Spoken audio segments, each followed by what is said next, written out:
Welcome to In the Public Interest, a podcast from WilmerHale. I'm John Walsh. And I'm Brendan McGuire. John and I are partners at WilmerHale, an international law firm that works at the intersection of government, technology, and business. Today's episode focuses on the death penalty in America. In July 2020, the death penalty attracted national attention when the Trump administration and the Department of Justice reinstituted federal executions for the first time in more than 17 years. Ultimately, the administration carried out 13 executions in 6 months, an unprecedented number. And the death penalty continues to make headlines today. Even since this episode was recorded, there have been several important developments. The Department of Justice has urged the Supreme Court to reinstate the death sentence of Dzhokhar Tsarnaev, convicted in the deadly 2013 Boston Marathon bombing. And South Carolina, having run out of the drugs needed to perform lethal injections, recently passed a law requiring inmates to choose either electrocution or firing squad as their method of execution. And most recently, the DOJ announced a moratorium on federal executions, while a review of the department's policies and procedures is pending. This is such a serious issue, and there is so much to discuss, so we are honored to be joined by two of the nation's leading experts to take you through it all. And with that, John, I will pass it over to you. Thanks, Brendan. Our first guest, Seth Waxman, my partner here at WilmerHale, served as Solicitor General of the United States from 1997 through January of 2001. Seth is one of the country's foremost appellate advocates, including in death penalty cases. He's represented death row inmates over the course of 36 years of private law practice and has argued and won several death penalty cases in the U.S. Supreme Court. Those victories include Roper v. Simmons, in which the Supreme Court declared the death penalty unconstitutional for juvenile offenders. Most recently, Seth was part of a team of WilmerHale attorneys who represented Wes Perkey, a federal inmate who was executed in July of 2020. Joining Seth and me today is Carol Steiker, my former co-clerk and the Henry J. Friendly Professor of Law at Harvard Law School. Professor Steiker served as faculty co-director of the Harvard Criminal Justice Policy Program from 2015 to 2020. A former law clerk for Supreme Court Justice Thurgood Marshall, Professor Steiker specializes in criminal justice with a special focus on capital punishment. She's also the faculty sponsor of Harvard's Capital Punishment Clinic. Finally, as if that were not enough, she's an author on death penalty matters, including her recent book, Courting Death, the Supreme Court and Capital Punishment, which she co-authored with her brother, Jordan Steiker, who is a professor at the University of Texas School of Law. Carol and Seth, thank you both for being here. Between July 2020 and President Trump's final days in office in January of 21, the federal government executed 13 people, including a woman. Prior to that, not a single person had been executed by the federal government since 2003. Professor Steiker, could you put the Trump administration's application of the death penalty into context for our audience? Was this rush of executions really in sync with the state of capital punishment in the U.S. these days and the American public's opinion of it? Well, I think clearly not. Shortly after the conclusion of these 13 executions, the American people elected President Joe Biden, the very first president ever to run on an explicitly anti-death penalty platform. Moreover, stuff that's been happening in the states has underscored the movement away from the death penalty. In March 2021, Virginia repealed its death penalty, the first state of the former Confederacy to do so, and in fact, the state that has executed the most people in American history. And that follows on the heel of Colorado's abolition the previous year and on Governor Gavin Newsom's moratorium on executions in California the year before that. So there's been tremendous movement away from the death penalty in the United States in the past decade or two. How about on a global level? Are we seeing a trend in the same direction in countries around the world away from the death penalty, or how does that compare? Actually, the movement in the United States away from the death penalty mirrors a global movement away from the death penalty. You know, for most of American history and most of world history, the death penalty was unproblematic and practiced around the globe. Starting in the 1960s, 70s, there's a tremendous movement away. So in the 1960s, only about 24 countries in the world had abolished the death penalty out of about 200 countries that make up the globe. Today, more than half of the countries in the world have abolished the death penalty for all crimes, and more than 2/3 have done so in practice. So that's an extraordinary global movement. Do you think that what happened with the Trump administration and the many executions that took place in those last 6 months of President Trump's term, do you think that that spate of executions is actually going to have a further impact on public opinion? How are you seeing that play out? I think it represents a sort of dying grasp for power, speaking to a small and committed part of Trump's base, but not to the general state of public opinion in the United States, which has been on a long standing and very dramatic movement in the other direction. So, if anything, I think it will underscore the declining support rather than inspire more support. So, Seth, I want to shift gears for a moment to the sort of the legal battlegrounds regarding capital punishment. And you, of course, have spent many years litigating capital cases in courts all around the country and in the Supreme Court. Could you give us just a little bit of an overview of how the Supreme Court has dealt with issues concerning the death penalty generally, and then also to the degree it's changed recently, what direction is it headed in? Yes, beginning in 1972 in the Supreme Court's landmark decision in Furman versus Georgia, the Supreme Court has played a very substantial role with respect to the developing jurisprudence of the death penalty, both as to the kinds of crimes and circumstances in which capital punishment is appropriate and also to some extent procedures. In Furman, the court held that the existing state procedures for administering capital punishment, that is, for deciding which convicted murderers are the worst of the worst, were so arbitrary and capricious that they violated the federal constitution. In 1977, the court considered new laws in 4 different states, and the laws in 2 of those states, in fact, satisfied the constitutional requirement for reliability.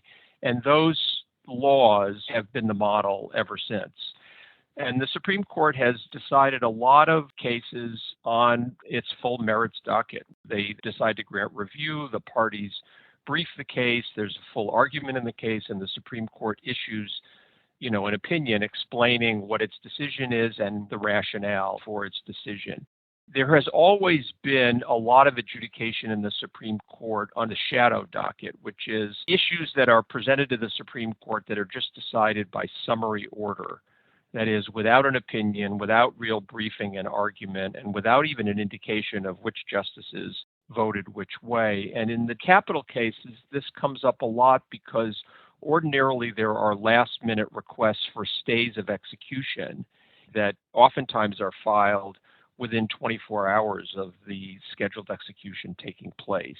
What's changed, John, to your question recently, and in respect to the federal death penalty, is that justices, to a striking extent, have come to decide real merits issues that are raised in capital cases, and in particularly the recent spate of federal executions in this shadow docket. And so between last July and this January, the justices on 8 occasions, typically with no or very little explanation, overruled lower court rulings that had put federal executions on hold on federal law grounds.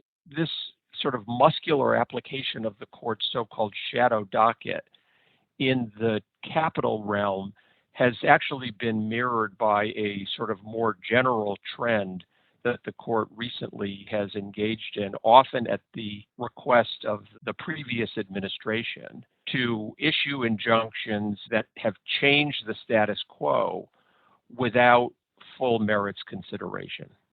So, Seth, let me make sure I understand what you're saying. The court, as I hear you describing it, is actually deciding the law in this sort of shadow docket abbreviated way. Can you give us an example of a legal issue that the court decided without a lot of transparency? Well, I mean, there were substantial questions raised in the recent federal death penalty cases, both as to the propriety, given the evidence in the case, of a finding of death eligibility, and also lots of questions about the propriety, the legality and constitutionality of the means and circumstances of the executions taking place. including the eligibility of the convicted murderer for execution under federal law. Professor Steiker, I want to turn back to you on this question of the shadow docket. Do you agree that the court has been more aggressive about its use, and do you think that that suggests that the docket needs reform? Yes, absolutely. I mean, if you just look by the numbers, the court is definitely using the shadow docket more in capital cases now than it has in past times. And it's problematic.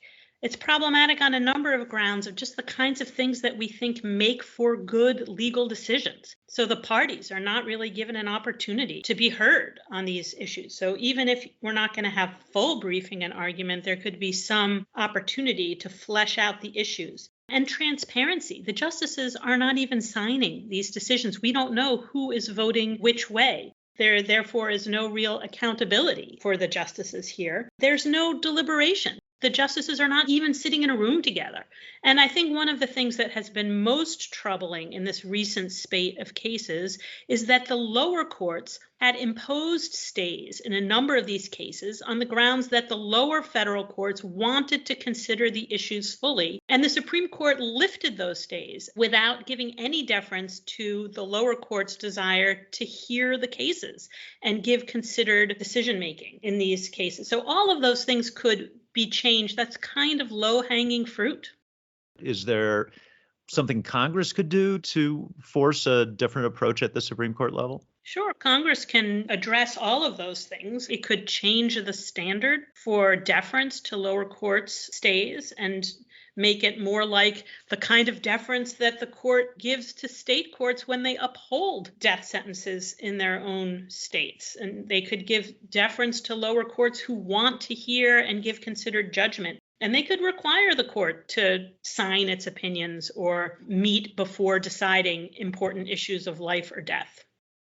I think there are, what is now referred to as the court's shadow docket is itself not controversial. I mean, the court gets motions in thousands of cases, which are most properly decided in a summary order. The issue of what the line is of propriety for summary decision-making rather than full merits briefing and an explanation to the public of what the court's reasoning is a little hard to address. But one of the recent innovations in the court, largely at the behest of the Trump administration's requests, have been the issuance not just of simple stays of an order of a lower court, but affirmative injunctions. And a good example is the recent shadow docket litigation over the state of California's rules regarding how many different COVID pods can gather in a private home. There was a challenge to the limit by groups wishing to worship together in homes. The lower federal courts, both the district court and the Court of Appeals, refused to enjoin the state's order after having heard argument. And the Supreme Court then just summarily enjoined the enforcement of California's law. And historically, the Supreme Court has had a standard where they've basically said, look, before we actually issue an affirmative injunction, we understand that it will be done only when the law is absolutely clear and when it is necessary to do so to serve a compelling recognized interest. And at least arguably, neither of those was true in the California case. Certainly, the law was not clear. There was no decided Supreme Court opinion that compelled the conclusion that California's limitation on congregation of more than 3 different groups in the era of COVID was invalid. And can I just say that there may be general fixes for the troubling use of the shadow docket in cases such as the California COVID regulation cases, but the interests are at their apex when the state wants to take a life, wants to execute a prisoner. So rules for transparency and deliberation and allowing full consideration of the issues seem to be at their most salient when we're dealing with death penalty cases. So I wanted to focus for a moment on the death penalty generally, but each of you has a somewhat different stance on the morality or the appropriateness of the death penalty. Seth, you've said you're not categorically against the death penalty, that you could see its use in some instances, whereas Carol, you've indicated that you are against it in all instances. I'm wondering if each of you, starting with Seth, could lay out a little bit of what your thinking is as someone who has litigated extensively against the imposition of the death penalty and yet not being against the death penalty across the board. It is a curious anomaly that I've devoted 36 years to representing death row inmates, and yet I don't have a moral opposition to the application of the death penalty in an appropriate case. The problem with our system is that it just is not doing a good job at all in limiting application of capital punishment to the very worst of the worst. I mean, as a matter of morality, I think it is appropriate for society to decide that in a case in which, forget beyond a reasonable doubt, there is no possible doubt that a cold-blooded murder has taken place, not just a cold-blooded murder, but one that is particularly cruel and venal, that society has a legitimate moral interest in responding appropriately. That's my own personal moral view. That said, what motivated me to begin representing people on death row in 1979 was a sense that so many of the people who were getting the death sentence had not had competent counsel at trial, and oftentimes had just completely incompetent counsel.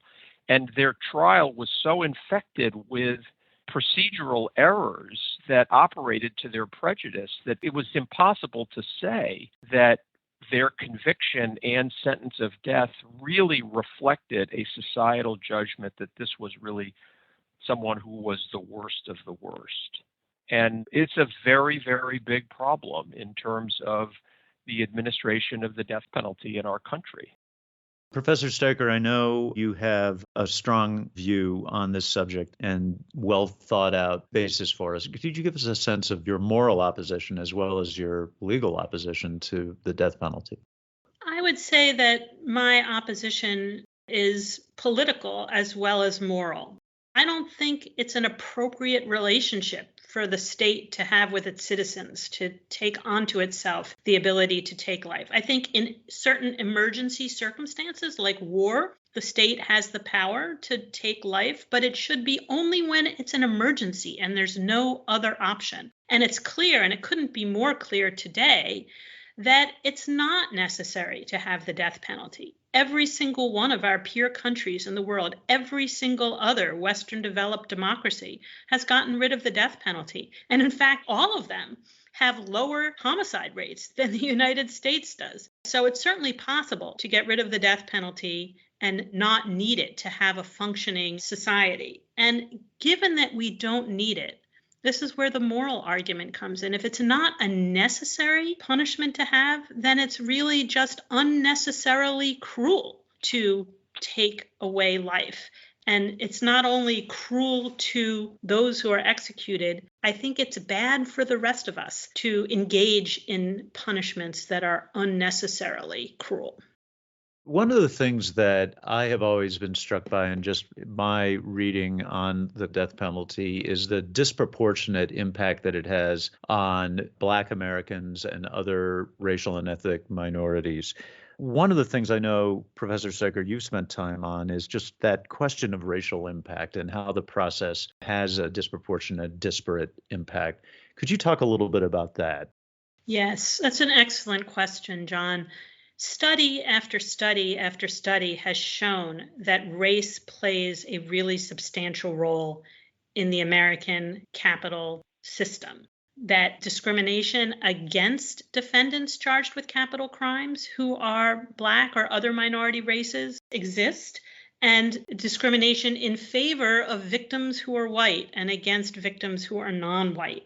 And we see that all over the United States in study after study. Why does this happen?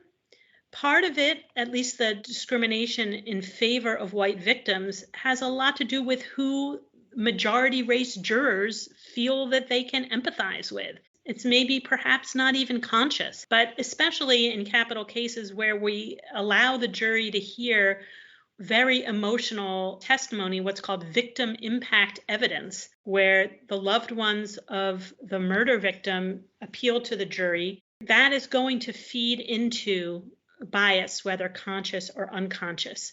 And then we have jury selection. So something that happens in capital cases and only capital cases is that the judge has to death qualify the jury. It's kind of a bone-chilling idea, but that anyone whose views against the death penalty might interfere with their ability to impose it in a case before them is not allowed to sit. And so prosecutors can ask to excuse any juror whose views about the death penalty would make it hard for them to impose it. And because, not surprisingly, in light of American history, there's a huge race gap in terms of support for the death penalty. White people support it much more than Black people. The operation of the law, even aside from discrimination, excludes many minority jurors from serving on juries. And unfortunately, we also know that this matters. There have been many studies that show that white jurors are more likely to view Black defendants as being remorseless and dangerous, two of the things that are most likely to lead to the imposition of capital punishment. So for all of those reasons, race just seeps into the system at every crack and crevice and totally permeates it, yielding the not surprising results that study after study has shown us. So, Seth, to come to you on this question, given that research showing a disproportionate impact on Black and other minority defendants, would it be realistic to say that we don't have a system today that can impose the death penalty in a fair way, which would undercut the very idea of having it? My answer to the question is yes, with a sort of a minor qualification. I don't think that it would be impossible to essentially revamp the system to reduce the influence of bias and, frankly, caprice and mistake in choosing who the worst of the worst is. I couldn't agree more with Professor Steiker that race plays a huge and very regrettable role in determining this. I mean, like 30 years ago, I wrote an amicus brief in a Supreme Court case on behalf of the Congressional Black Caucus, in which we detailed the chilling statistics of the influence race played in essentially dictating whether the jury verdict would be for death or for life. And Carroll's reference to the death qualification also incredibly skews it in ways that are both racial and non-racial by disqualifying anybody who has any second thoughts about the propriety of the death penalty, even from deciding the question of guilt and innocence. So I think it would be hard, and I question whether it's societally worthwhile to try and essentially do an updated version of the Supreme Court's 1977 cases specifying guidelines for channeling the jury's discretion in order to make the system less prone to error or sufficiently devoid of error that even people who have no moral objection to the death penalty would agree that it's being administered in a reasonably fair way. It's going to be really, really hard. I mean, the best example I can give you is when I left my private practice to go work in the Justice Department under then new Attorney General Janet Reno. One of the first things she said to me was, look, I am opposed to the death penalty, but we have a federal death penalty, and I am determined that we are going to administer it fairly. I'm not going to tell my prosecutors they can't ask for the death penalty because I, Janet Reno, am opposed. And so I'm going to set up a committee of 3 people who I want to review every case in which the United States charges somebody with a death-eligible offense, whether the prosecutors in the case want to seek the death penalty or not. And I want this committee to recommend to me whether we should or shouldn't seek the death penalty, and I want you to sit on this committee. And my response was, I can't sit on this committee. I have been representing death row inmates since I started practicing law as a first-year associate. And I don't think I can make this decision. And her response was, look, I respect it if you can't do it, but all the other people in the Justice Department who might be sitting on this committee have been prosecutors, not defense lawyers. So please reconsider. And I did agree. And for a year and a half, I sat on this committee, which was, I would say emotionally draining. And the recommendations that we made for seeking the death penalty, including most particularly in the case of the Oklahoma City bomber, I was comfortable that the evidence of guilt was utterly overwhelming, really not controverted at all. The circumstances of the crime were compelling, and there was no caprice involved in the recommendation that we seek the death penalty. Whether that process that Janet Reno used could be replicated on a state-by-state basis, I'm very doubtful about. Professor Steiker, you have worked in the area of capital punishment as a law professor, as a scholar, as an advocate for a very long time. In fact, you've worked with your brother, who's also a law professor at University of Texas on this subject. Could you tell us, how did you get involved in the death penalty debate and law in the first place? What was the trigger that brought you into what has turned out to be really a lifelong commitment to addressing the really profound issues in this area of the law? Yeah, it's interesting. My brother and I both had the same trigger 2 years apart. Neither of us had really thought that much about the death penalty prior to graduating from law school. Didn't really come up that much, but each of us clerked for Justice Thurgood Marshall. Me in the October 1987 term and my brother in the 89 term, so 2 years apart, same justice. And Justice Marshall was then and remains, I think, the only justice ever to actually have litigated death penalty cases on behalf of death row inmates. And he cared a lot about these cases. And so when you serve as a clerk for Justice Marshall, you inevitably learn a lot about the death penalty. That's how I and my brother both got very interested in the topic. My brother actually lapped me, although being my younger brother, he went straight from clerking to being a law professor at the University of Texas, Texas being ground zero of the death penalty, and he started getting very involved in it there. 2 years later, I joined the academy having worked as a public defender for 4 years, but in a jurisdiction, DC, that didn't have the death penalty.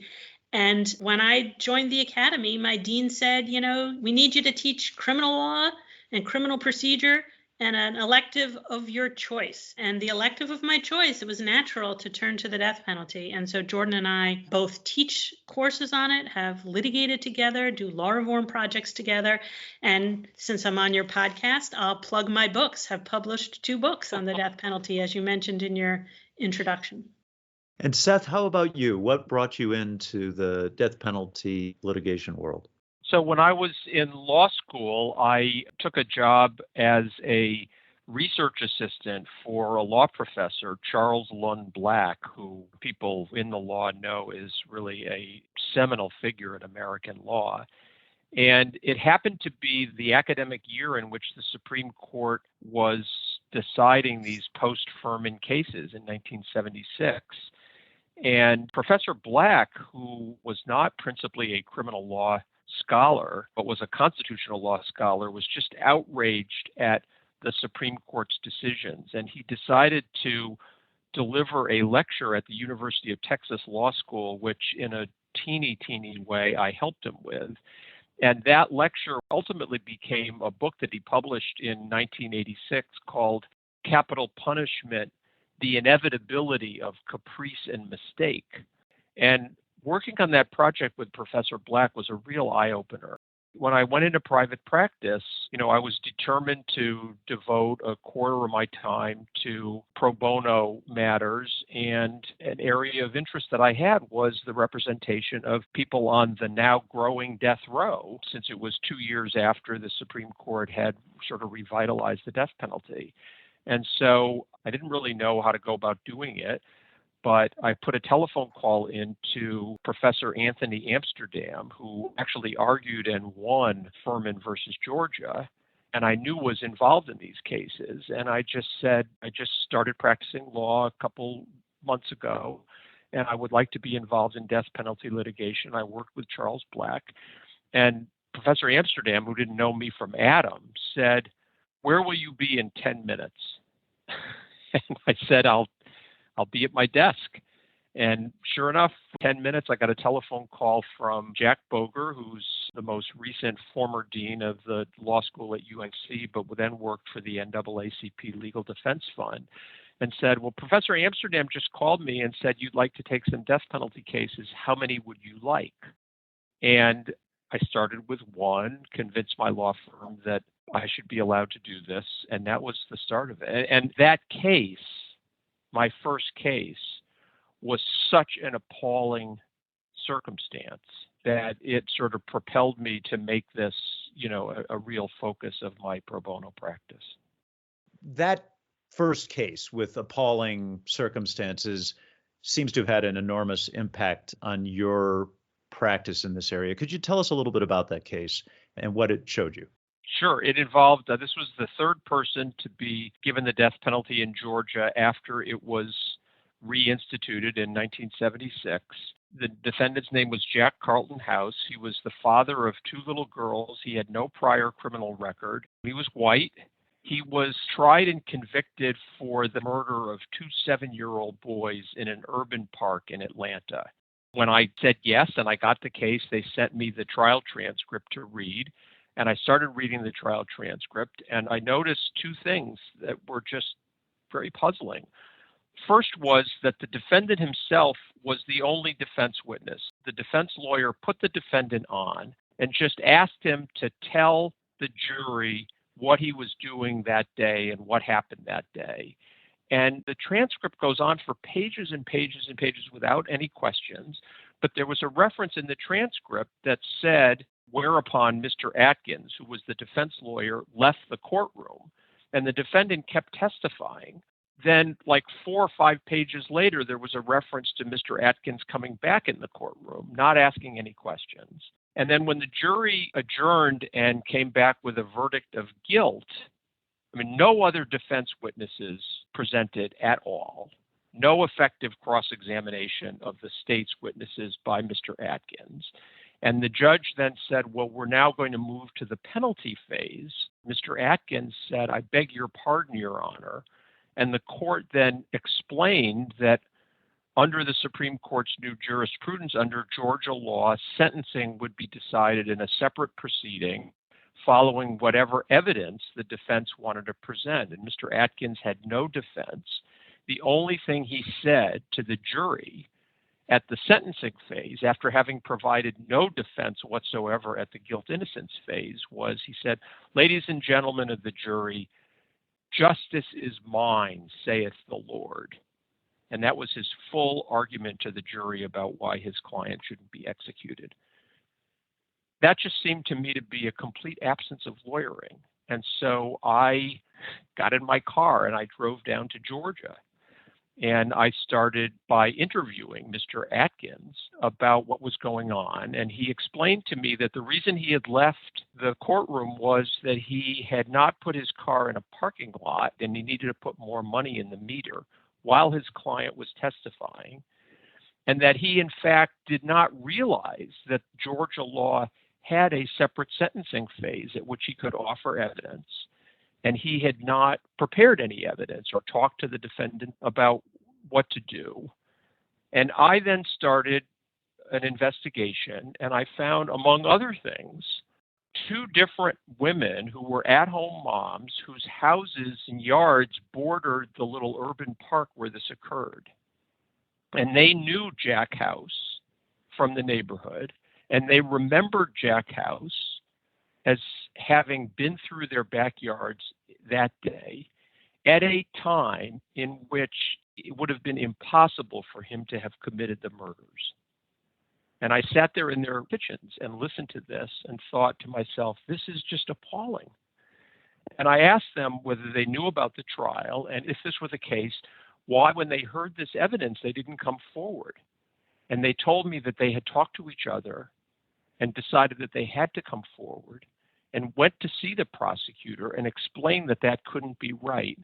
And the prosecutor thanked them very much and then did nothing about it. Wow. So, Seth, that's a very troubling story about the absence of effective lawyering in that case. Is that still the case? Has there been no improvement in the quality of lawyers in the decade since that case took place?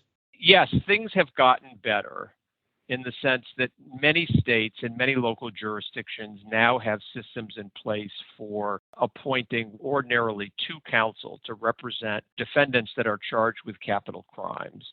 And in many instances, these are competent trial lawyers in general. But the edifice of procedural and substantive laws that bear now on the administration of the death penalty is now so complicated and so nuanced and convoluted that it's frankly difficult for general criminal defense lawyers to be cognizant of them and to provide what really is the kind of representation that I think everybody in society, regardless of what your feelings are about capital punishment, would agree should be accorded to people as to whom the ultimate sanction is going to be applied. Professor Steiker, can you talk a little bit about the really difficult and highly problematic issue of simply wrongful convictions?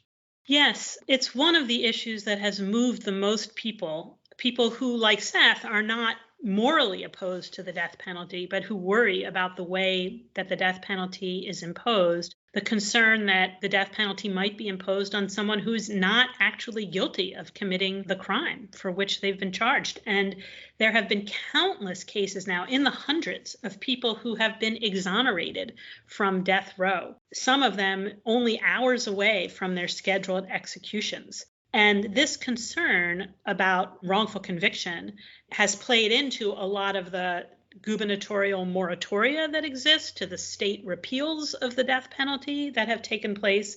And it has also contributed to a rather significant development with the American Law Institute. The American Law Institute is probably the premier legal think tank in the United States. It produces model laws that are often very influential. And way back in the 60s, it produced a model death penalty law that, after the Supreme Court struck down all of the death penalty laws that existed in 1972, in the case that Seth referenced, Furman versus Georgia, the states who wanted to keep the death penalty, which at the time was most states, turned to this model law written by the American Law Institute. And that became and is the template for the modern death penalty, including at the federal government and at the state level. And in 2007-8, the American Law Institute hired my brother Jordan and me to write them a report about that model law. And we wrote them a report suggesting that they should withdraw their support for it because it had been unsuccessful in dealing with many of the problems that had led the court way back in the 1970s to strike down the American death penalty. And amazingly, in 2009, the American Law Institute voted to withdraw its support for its own model law on the grounds of what it called insurmountable institutional and structural obstacles to a minimally adequate system for imposing the death penalty. Or, as the New York Times translated, the American death penalty system is irretrievably broken. And what was in our report, and what was the basis of this rather significant development, were wrongful convictions, the influence of race, and terrible lawyering. Those were, I would say, the three top reasons for the American Law Institute's decision. So we've had this group of 13 executions that took place in the last 6 months of the Trump administration, but now we have a Biden administration. And as Professor Steiker said at the very beginning, American public opinion has over years, and particularly right now, shifted away from the death penalty. What does reform look like? Is there something that the new president, President Biden, can do, something that Congress can do, something that the Department of Justice could do to address these terribly thorny issues that you're both describing? Well, certainly there are things that President Biden could do, and I expect will probably do, with regard to the federal death penalty, because he has indicated that he opposes it. So at a minimum, he could stop seeking it. He could instruct his Attorney General, Merrick Garland, to instruct the U.S. attorneys to stop seeking the death penalty and to no longer approve it. There are death penalties that have been imposed. So right now, Jahar Tsarnaev, who was convicted of the Boston Marathon bombing, has his case, which was overturned by the First Circuit Court of Appeals, and the Supreme Court of the United States has granted review to consider whether that reversal should be overturned. Seth can talk more about this, but the Solicitor General, yet to be named, could confess error in that case and let the overturning of that sentence stand. Or if a new trial is ultimately ordered, a new sentencing trial, the government could say it doesn't want the death penalty anymore. So President Biden has all of those things that I think one probably expects that he will do. He could try to do something more broad. He could try to get Congress to repeal the federal death penalty. He could try to get Congress to tie the use of federal funds in state law enforcement initiatives to the states doing something to limit or repeal the death penalty. But the 13 executions that we had at the end of the Trump administration just give an outsized and honestly false depiction of the role of the federal government in the American death penalty story. From 1976 on, we have executed more than 1,500 people, and only 16 of them have been at the behest of the federal government. So the states are really where the action is in terms of the American death penalty.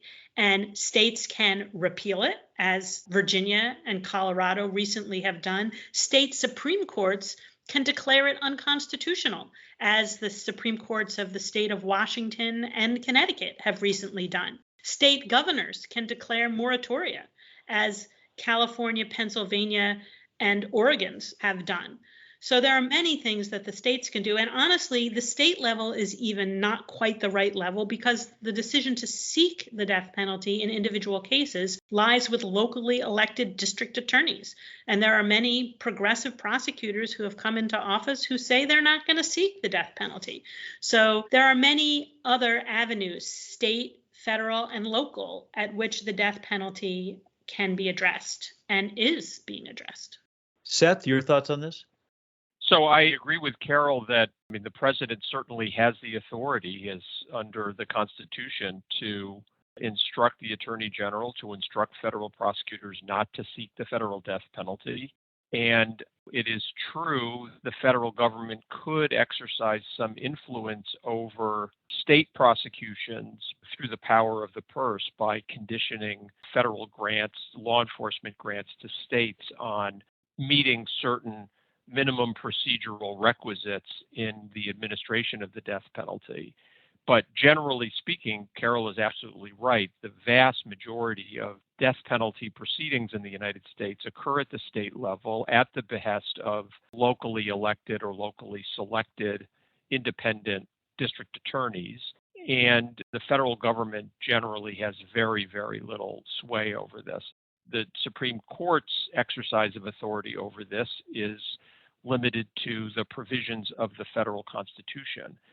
There is a way in which Congress could remove certain limitations on the scope of federal court review of state death penalty prosecutions by amending or partially repealing a law that was passed in the 1990s called the Anti-Terrorism and Effective Death Penalty Act, which put lots and lots of new procedural barriers on the ability of federal courts reviewing the constitutionality of state death penalty proceedings to provide relief. Congress could alter those restrictions in a way that would allow federal courts to have a more genuine review of the constitutionality of procedures followed in state death penalty prosecutions. Well, Seth and Professor Steiker, thank you so very much for joining us today and for giving us your insights on this very tough set of issues surrounding the death penalty. I'm sure we're going to be seeing this debate continue to intensify, and it's going to be fascinating to see how the still new Biden administration and Attorney General Garland decide to handle these issues. I can easily imagine coming back to you all for an update in a year or so, just to look back and see what has changed and what has remained the same. So thank you very much for all that you have described today and for the work that you do. Great to be with you, Thanks. John. Yeah, thanks for having us. I also want to thank our audience, everyone who's listened in, for joining us on this episode of In the Public Interest. We hope you'll join us on our next episode.